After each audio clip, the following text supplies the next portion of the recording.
बोलो जयकारा, बोलो मेरे श्री सच्चिदानंद गुरुदेव भगवान जी दीजिए।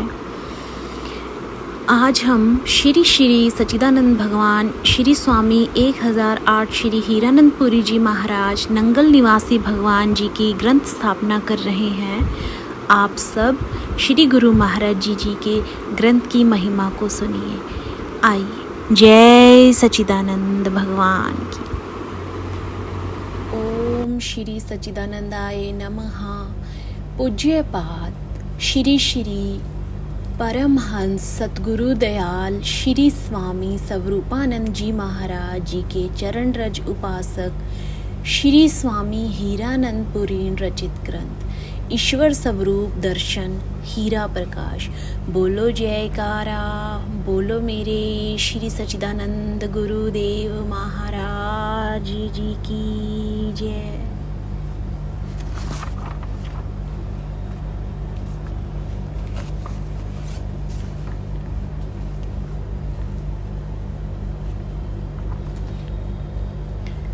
जय सच्चिदानंद जी। ग्रंथकर्ता का अनुरोध। ग्रंथ की भूमिका।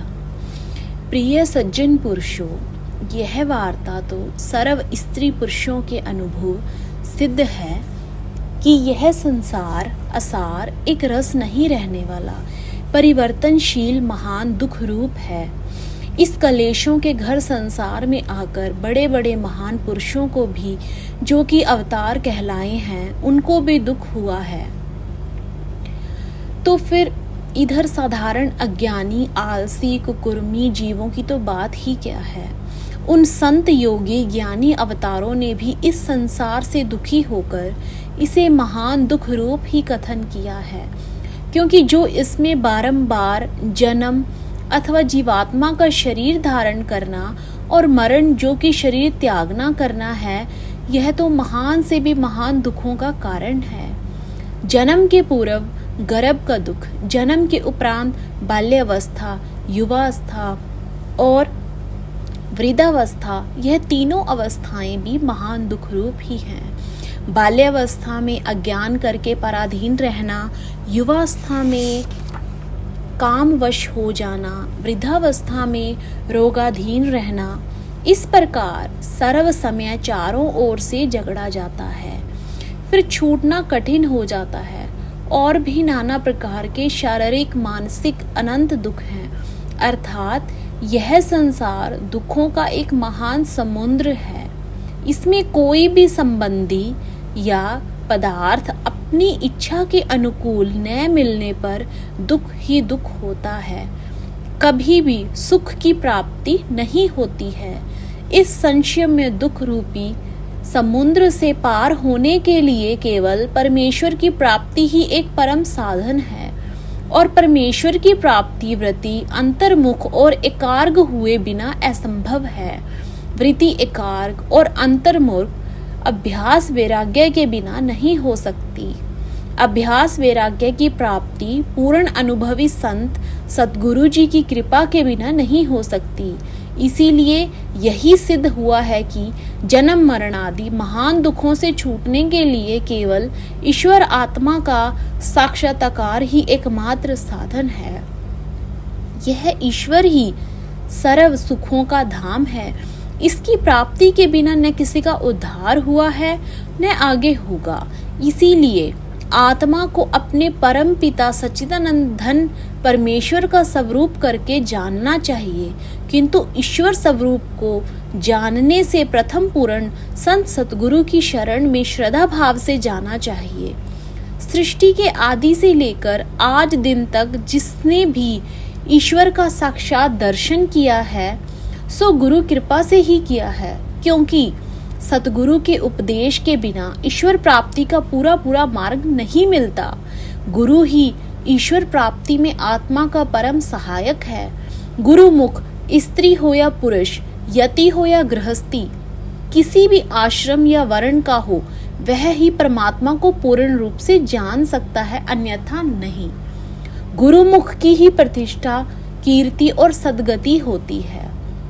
उपरोक्त पूर्ति के लिए श्री सतगुरु भगवान जी की असीम कृपा के द्वारा यह कल्याणकारी शुभ ईश्वर स्वरूप दर्शन हीरा प्रकाश जी नामक जीवन मुक्त और विधेय मुक्त करने वाला यह ग्रंथ रतन सच्चे जिज्ञासु मुमुक्ष गुरुमुख पुरुषों के पठन पाठन करने के लिए इस ग्रंथ रतन की रचना की गई है। यह ग्रंथ पठन पाठन श्रवण मनन निध्यासन करने वाले आस्तिक बुद्धियों को बतलाएगा कि अध्यात्मक पराविद्या क्या है, परावाणी अजपा जाप क्या है, पूरा गुरु कौन है, पूरे गुरु का क्या उपदेश है, सच्चे सेवक का क्या धर्म है, सच्चे नाम और गुरु की अधिक से अधिक महिमा का गायन और प्रचार किया जाए और राजयोग ईश्वर प्राप्ति का सच्चा और सुगम से सुगम मार्ग क्या है, सत्पुरुषों की पवित्र शरण में अवश्य ही आना, सेवा भाव द्वारा उनसे ज्ञान प्राप्त करना, जीव ईश्वर का निर्णय और अज्ञान का स्वरूप बतलाएगा। जिस रीति से सर्व स्त्री पुरुषों को ईश्वर आत्मा का शीघ्र अतिशीघ्र बोध हो, वह शुद्ध सरल परिक्रिया बतलाएगा। यह भी बतलाएगा कि जिस मोक्ष सुख को सर्वज्ञानी योगी चाहते हैं, वह मोक्षानंद किसी देश विशेष में नहीं है, किंतु अज्ञान की निवृत्ति और ईश्वर की पूर्ण प्राप्ति का नाम ही मोक्ष है। जैसे कहा है कि अज्ञान हृदय ग्रंथि नाशो मोक्ष इति समृत, अर्थ हृदय में जो ज्ञान की ग्रंथि है उसके नाश का नाम ही मोक्ष है। इसीलिए किसी देश ग्राम के भीतर मोक्ष का वास नहीं है। उलझी हुई आत्मा के सुलझ जाने का नाम ही मोक्ष है। अनात्म रूप जो देहादिक पदार्थ है, उनमें जीवों की आत्म बुद्धि हो जाना ही अविद्या की ग्रंथि है। उन्हीं के नाश का नाम मोक्ष है। इस प्रकार मोक्ष हुई आत्मा पुण्य जन्म में नहीं आती है। यह ग्रंथ कहता है कि मुक्त का फिर जन्म नहीं होता। अनावरती शब्दादनावृति शब्ददात, श्रुति में मुक्ति की अनावर्ती कही है। नच पुनरावर्ते नच पुनरावर्ते, मुक्त हुआ पुरुष फिर हटकर संसार में नहीं आता है। गीता में श्री कृष्ण देव जी ने कहा है कि यद गत्वा न निर्वतते तद्धाम परममम, अर्थ जो अर्जुन जिस पद को प्राप्त होकर फिर संसार में लौट कर नहीं आता, वही मेरा परम प्रकाशमय स्वरूप है। न मुक्तस्य पुनर्बध योगोपि अनावृति श्रुते, अर्थ मुक्त पुरुष को फिर बंध का संबंध नहीं होता, क्योंकि प्रतियों में अनावृति शब्द श्रवण किया है। यह ईश्वर स्वरूप दर्शन हीरा प्रकाश नामक ग्रंथ बतलाएगा कि जिस समय पूर्ण गुरुमुख अभ्यासी की हृदय की समस्त ग्रंथियां खुल जाती हैं, उसी समय वह मुक्त हो जाता है। जैसे कहा है कि श्लोक ज्ञात्वा देव सर्व पाशापहानि शृणो कलेश जन्म मृत्यु प्रहाणि, अर्थ परब्रह्म को जानकर संपूर्ण पाशों से छूट जाता है। अविद्या आदि कलेशों के नाश होने से जन्म मरण से छूट जाता है। यह ग्रंथ आपको बतलाएगा कि मुक्त पुरुष का पुण्य जन्म फिर किसी प्रकार से भी नहीं होता, क्योंकि मुक्त हो जाने पर इसके कर्मों का कोई भी संस्कार शेष नहीं रहता है। इसीलिए कि इस निर्माणी निष्कामी के किए हुए सर्व कर्म ज्ञान रूपी अग्नि करके भस्म हो जाते हैं। यह नियम है कि जिस योगी के संपूर्ण कर्मों का नाश हो जाता है, वही मुक्त कहलाता है। जिसके किंचित मात्र भी कर्म शेष रह जाते हैं, वह मुक्त नहीं हो सकता है, क्योंकि जन्म का कारण तो कर्म ही है। जैसे सूर्य उदय होने से रात्रि का अंधकार नहीं रह सकता, उसी प्रकार परमेश्वर के ज्योतिर्मय स्वरूप का ज्ञान हो जाने के उपरांत अज्ञान एवं वासना रूपी अंधकार नहीं रहता, क्योंकि परम तेजोमय परमात्मा के प्रकाश में संसार रूपी अंधेरा कैसे रह सकता है अथवा नहीं रह सकता। जिस योगी पुरुष ने हृदय की दृष्टि द्वारा अपने ही हृदय स्थित परमात्मा के महान तेजोमय स्वरूप को देख लिया, वह ही नेत्र वाला है नहीं तो अंधे के सदृश है। यह ग्रंथ कहता है कि यह आत्म ज्योति रुत सर्जिया दया सत मम वर्जितम उद्या सतम्य ज्योति सेवते सोधंत इयते। अर्थ, हे पाठक अथवा श्रोतागणों, जो पुरुष अंतर हृदय में ज्योतिर्मय नित्य ईश्वर आत्मा का त्याग करके उत्पत्ति एवं नाश वाली सूर्य चंद्रमा आदि ज्योतियों की उपासना करता है, वही अंधा है। यह हृदय मंदिर में बसा हुआ परमात्मा कैसा है? शुद्ध, नित्य, उज्जवल, एक रस, एक विभु, व्यापक, अजर अमर, अविनाशी, हाजर नाजर, अंतर्यामी, सर्व समर्थ, महान, तेजोमय, समस्त सृष्टि का कर्ता, हर्ता, दयालु और सर्व वासनादि बंधनों से रहित है। वह सच्चिदानंद स्वरूप है। इस परमेश्वर को गुरुमुख ज्ञानी पुरुष हृदय को ज्ञान रूप चक्षु करके देखते हैं। फिर इस ज्ञानी की वासना का नाश हो जाता है। वासना मिट जाने से त्याग करने से मोक्षानंद प्राप्त हो जाता है। वासना सहित अज्ञानी है, वासना रहित ज्ञानी आनंद स्वरूप है। जैसे वासना रहित जन्म मरण में नहीं आ सकता, वैसे ही वासना वाला परम धाम में नहीं पहुंच सकता। इसीलिए मुमुक्षुओं को इस अनुभवी ग्रंथ रतन का प्रेम पूर्वक पठन पाठन श्रवण मनन निध्यासन करना चाहिए। यह ग्रंथ आपको पिंड और ब्रह्मांड के कुल चक्रों, स्थानों, नाड़ी, देवताओं और तत्वों के सहित संक्षेप रूप में वेद बतलाएगा। अथवा जब आप मेरे इन भोले बालक के सदृश तोतले साधारण वचनों को, जो कि विद्वता के मान और गद पद आदि अलंकारों से रहित है, बड़े ध्यान और श्रद्धा लगन से पढ़ेंगे, तो आपको अपने भीतरी भाव से अपने सारे जीवन का यथार्थ चित्र अथवा हानि लाभ, जीवन मरण, सुख दुख, लोक परलोक के समस्त चित्र इसी में दिखाई देने लगेंगे। क्योंकि इस श्री सतगुरु चरण रज उपासक हीरानंद जी ने कहा, तक हो सका अध्यात्मक विद्या रूपी सागर को इस ग्रंथ रूपी गागर में भरने का और बहुत ही सरल भाषा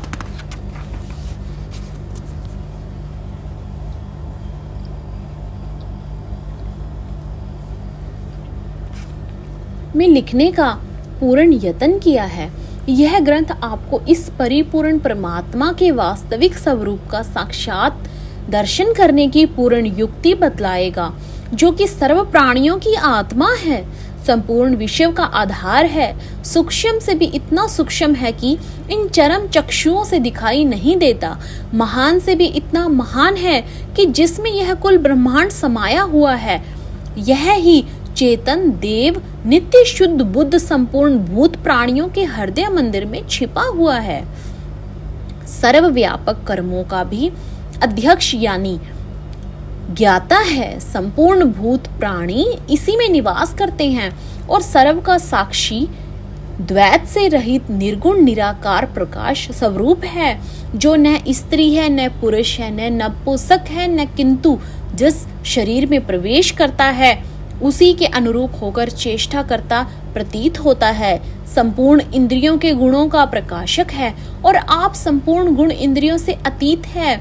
सर्व का स्वामी, परम पिता, सर्व प्रेरक और सर्व का आश्रय, माया का पति, मायातीत, सच्चिदानंदन आनंद स्वरूप, बिना ही नेत्र से सब कुछ देखता है, बिना ही श्रोत्र के सर्व शब्दों को श्रवण करता है, बिना ही पाद के बड़े वेग से चलता है, बिना ही जिह्वा के नाना प्रकार के शब्दों का उच्चारण करता है, बिना ही रसना के सर्व रसों का स्वादन करता है, बिना ही हस्त के नाना प्रकारों के कार्यों को करता है, जो जानने योग्य पदार्थों को जानता है कि किंतु जिसको केवल ज्ञानी गुरुमुख के अतिरिक्त कोई भी नहीं जानता, जिसको आदि पुरुष परमात्मा हरता करता महान कहते हैं। इसीलिए सर्वभद्र पुरुष सत्संगी अथवा सत्संगना इस ग्रंथ रतन का नित्य ही श्रद्धा प्रेम और विश्वास पूर्वक अवलोकन किया करें। यह ग्रंथ आपको कल्याण के मार्ग पर शीघ्र ही अग्रसर होने के लिए परम सहायक होगा। यह ग्रंथ क्या है? गुरु की शिक्षा का भरा हुआ गुरु रूप ही है। इसका सादर पाठ और पूजा मान करना चाहिए। पाठ के समय धूप, दीप, पुष्प आदि से पूजा करनी चाहिए। इसको सुंदर रुमाल आदि से सुसज्जित रखना चाहिए। इसको गुरु रूप ही समझकर इसके सामने किसी प्रकार का कोई अनुचित कार्य नहीं करना चाहिए। जैसे साक्षात गुरु मूर्ति के सन्मुख होकर कोई भी अनुचित कर्म नहीं किया जाता, वैसे ही ग्रंथ के सामने भी नहीं करना चाहिए, क्योंकि यह सतगुरु महाराज जी की आध्यात्मिक विद्या के परा और महान प्रवचन है, जो कि असीम और अलौकिक है। इस ग्रंथ का जितना मान करके पढ़ोगे उतना ही लाभ भी होगा। गुरु और शास्त्र के वचनों पर पूर्ण श्रद्धा और विश्वास होना परम आवश्यक है। यह ग्रंथ आपको बतलाएगा कि काम ही जीवात्मा का महान हानिकारक परम शत्रु है। इस दुराज्य शत्रु की जड़ 10वें द्वार अथवा शून्य में है।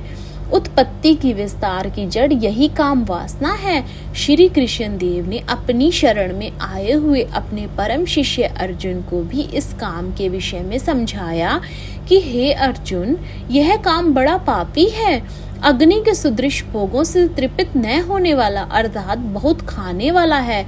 समस्त इंद्रियां और देह इसके वेग से चलायमान हो जाते हैं। इस काम को केवल देखकर, सुनकर, स्पर्श कर, रस लेकर भी सहायता मिलती है। यह शत्रु सबसे बड़ा और बड़ा ही बलवान है। जैसे अग्नि में धृत डालने से अग्नि और भी प्रबल होती है, वैसे ही काम भोग वासना काम भोग से समाप्त न होकर और भी प्रबल हो जाती है। इससे काम शत्रु पर पराजय पाने की युक्ति यह ग्रंथ बतलाएगा। यह ग्रंथ रतन आपको बतलाएगा कि हे जीवात्मा, काम से उत्पन्न हुआ जो काम का प्यारा भयंकर रूप पुत्र जो क्रोध है, वह भी तेरा शत्रु है, जो सर्व समय घात की ताक में लगा रहता है। यह वहरी बहुत ओछा और नीच बावले कुत्ते की तरह मुख खोलकर बेचैन अकारण ही भौंकता रहता है कि कब इसके किसी न किसी अंग की हानि कराऊं या इस मनुष्य को समाप्त ही करा दूं। इस क्रोध रूपी महान शत्रु की जड़ त्रिकुटी में है। जब किसी प्रकार की कामना मनो इच्छा के अनुसार पूरी नहीं होती तो यह शत्रु जाग पड़ता है। इसी दुश्मन के कारण चेतन सत्ता की धार शरीर में बही मूर्ख होकर शांति, संतोष, धैर्य, दया, पुण्य आदि तप को भस्म कर देती है। यदि अंतर्मुख वृत्ति द्वारा स्मरण, ध्यान, भजन का अभ्यास विशेष प्रयत्न से किया जाए तो उसमें विघ्न उपस्थित करने के लिए काम और क्रोध दोनों ही प्रबल शत्रु जाग उठते हैं और अभ्यासी योगी को अभ्यास वैराग्य से गिरा देते हैं और बहिर्मुख कर देते हैं। इसीलिए इस ग्रंथ के स्वाध्याय से ज्ञात हो जाएगा कि अभ्यासी को प्रथम इन शत्रुओं से विजय पानी चाहिए अथवा इनसे बचने के लिए प्रयत्नशील रहना चाहिए, क्योंकि पहले से ही यदि इनको मारने का अभ्यास नहीं किया जाएगा तो अभ्यास के समय ये शत्रु वश में होने कठिन हो जाते हैं। नित्य इस ग्रंथ के पठन पाठन से आपको इस बात का पूर्ण ज्ञान हो जाएगा कि लोभ से भी मेरा परम बैरी है। काम क्रोध के साथ लोभ मिलकर तीनों ही नरक के द्वार हो जाते हैं अथवा जीवात्मा की अधोगति के कारण हो जाते हैं। इस लोभ रूपी परम बैरी की जड़ सहस्त्र दल कमल में और आज्ञा चक्कर से ऊपर है, जहाँ शिव शक्ति जी का निवास है। यह लोभ शत्रु भी परम ओछा और बहुत नीच है। जरा जरा सी बात में झूठ, धोखा, कपट, चोरी, झूठी सौं खानी, लड़ाई, वाद विवाद करना, तो लोभी आदमी अपना धर्म ही समझ बैठता है। जो मनुष्य लोभ की संगत करता है उसको ईश्वर भक्ति, ईश्वर प्राप्ति और परमार्थ करना कठिन है, क्योंकि लोभी धन के खर्च हो जाने की चिंता से किसी भी धार्मिक काम में सम्मिलित ही नहीं होगा और दूसरों को सेवा धर्म खर्च करते देखकर उनको मूर्ख और अज्ञानी समझेगा या उन भक्तों से जलेगा, क्योंकि उसको तो सत्संग में जाने का समय ही नहीं मिलता। संतोष रहित होकर दूसरों के धन को लूटने में रंजक मात्र भी भय नहीं करता। बोलो जयकारा बोल मेरे श्री गुरु महाराज जी की जय। अगला अध्याय